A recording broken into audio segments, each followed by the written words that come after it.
Metal presence কৃষি সংবাদ সুজলা সুফলা।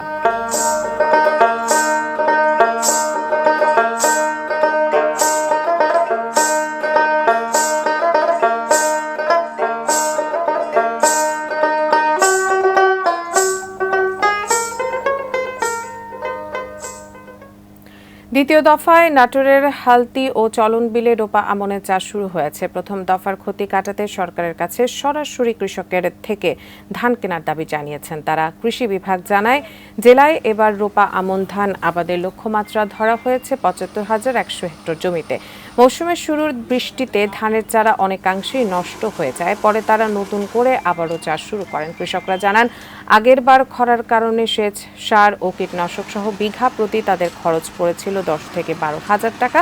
এবার আবহাওয়া অনুকূলে থাকায় সেচের প্রয়োজন নেই, ফলে প্রতি বিঘায় খরচ হচ্ছে ৭ থেকে ৮,০০০ টাকা। বাজারে ধানের ন্যায্য মূল্য না পাওয়ার পাশাপাশি কৃষি কর্মকর্তাদের অসহযোগিতার অভিযোগ করেন তারা। তবে কৃষি বিভাগের দাবি, উন্নত জাতের ধান কৃষকদের দোরগোড়ায় পৌঁছে দিতে কাজ করছেন মাঠ পর্যায়ের কর্মকর্তারা। আমাদের যে মাঠ পর্যায়ে উপসহকারী কৃষি কর্মকর্তা রয়েছেন, তারা চেষ্টা করে যাচ্ছে যে আধুনিক কলাকৌশলগুলো এই ধান চাষে কৃষকের দোরগোড়ায় পৌঁছাচ্ছে।